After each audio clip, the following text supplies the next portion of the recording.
Hello and welcome back to another update. In this one, we'll be taking a look at a allegedly leaked Ukrainian Zaporizhzhia offensive plan.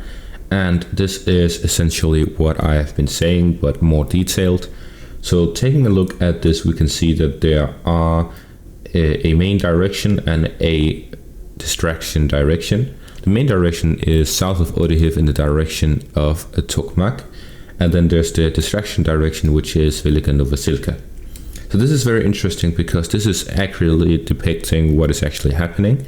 The main thrust seems to be happening south of Oryhiv, where we've seen the most advanced equipment being used. In comparison, by Velika Novosilka, it's less advanced. However, they've managed to advance further.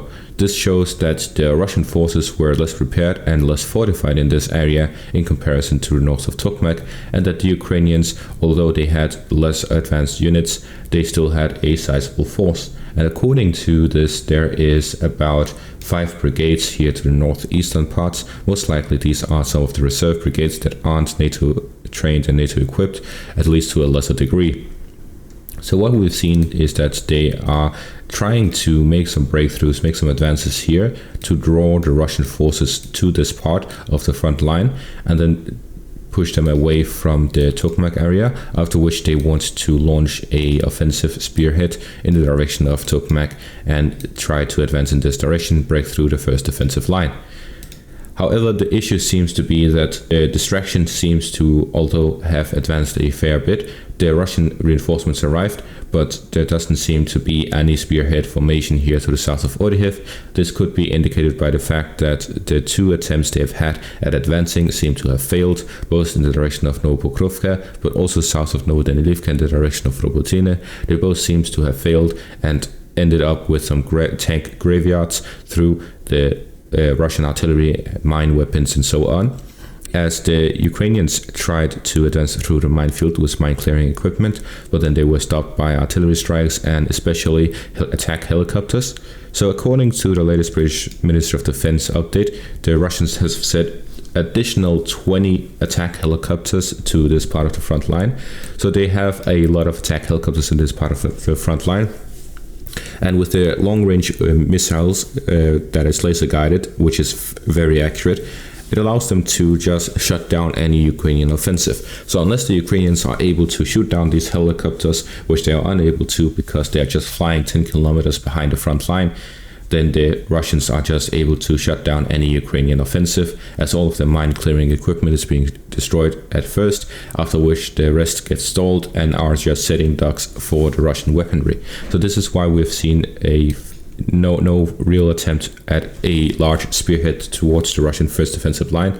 So far, we have seen in combat 20 to 30% of the Ukrainian forces which were prepared to this offensive. The rest, 70 to 80%, have not been used yet, and this is because of them being unable to predict a spearhead attack that would actually succeed. They're assuming that with the mine clearing equipment being destroyed as quick as it is, it will be difficult for them to clear all the mines, and a offensive through a minefield would just be courting death. Then we have these alternative directions, which is south of Volyaipole in the direction of Berdyansk to the east, and as well as to the west, which is 5 and 4. Then we have the second one, which is in the direction of Melitopol after Tokmak. Then there is the 7th one and the 6th one. The 6th one is to the southeast of Melitopol, and the 7th one is to the northwest of Melitopol. So what's very interesting is that we see some river crossings here by the Enora nuclear power plant, and this is most likely because this is where it is lower levels of the distance between the two shores are shorter. And then as coupling this with the dam that was blown up or essentially breached, the water levels here have decreased, which will allow the Ukrainians to transfer quicker across the river line. And if they build up proper supply points, they can actually use this area, especially because there's not a lot of main roads to go to this area. If the Ukrainians manage to capture Vasilivka, then they will be able to have the main roads towards Enerhoda, which would allow them to actually establish a beachhead here to the north of the Kherson region. And then finally we have the whole thing as a whole, and that is generally to push down south and then spread out to the sides to establish proper lines on each side, the proper flanks that they need to be able to hold this southern bridgehead, trying to cut off Russia's land bridge towards Crimea. However, so far it seems that they have failed to reach the first defensive line. They have started their first attack. It seems to have not achieved any real results. So they may start going to the alternative, which is south of Olyaipoly, or they may just try to send more further forces in Orikhiv, or they may just return to the status before the summer offensive and just cancelling the offensive altogether to prevent losing too much forces, receive more weaponry from the west, and wait for the F-16s to arrive before they launch a real offensive. That seems to be the case, as they have significantly reduced the amount of operations. Although there's a lot of blue guns here on the map, it is because there is generally nothing to report. There's been no updates over the past 24 hours, just further combat, battle of attrition, as it used to be prior to this offensive starting. So generally it seems that the offensive has stalled. They are planning on either reversing it, or if they do not do that, then they will have to double down and they will just have to send everything in one big spearhead and hope that they can manage to break through. But that doesn't seem that they're that desperate yet. So most likely we'll just be waiting until the F-16s arrive, but they'll be giving the initiative to the Russian forces. So it's going to be difficult to see what will actually happen. But so far it seems that the offensive is not going to produce any of the desired and expected results for the Ukrainian forces that they were expecting prior to this and throughout the whole build-up. Generally, what we're seeing right now at the front line is continuous attacks here to the south of Lobkova in the direction of Pietikhetsky.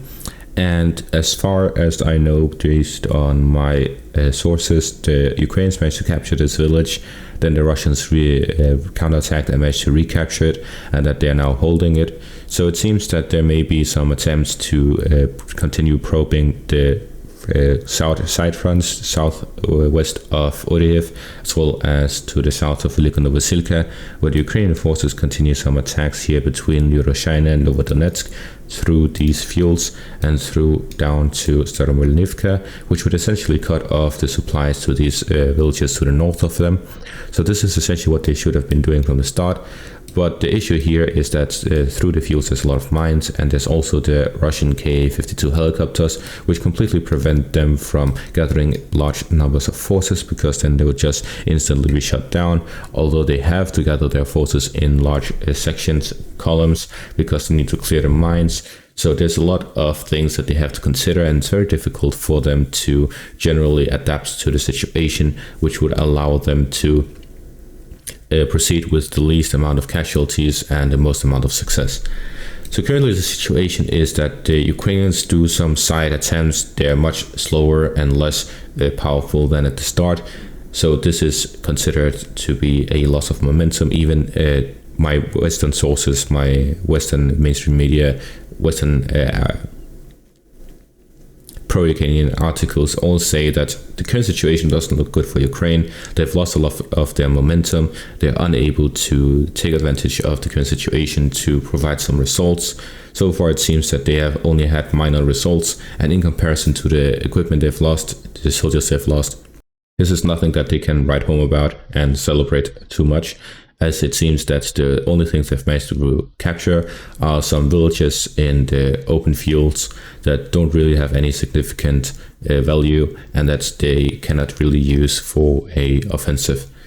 So far it seems that if the Ukrainians really want to have some success through this offensive, they would need to not only reach but breach the first defensive line, and then they would also need to hold some of these important villages across the river line here to the east and to the west by the Polohy area, as well as in the direction of Tokmak, to allow for future offensive in the direction of Tokmak, as it doesn't seem that they would be able to capture Tokmak this time around if the current situation continues.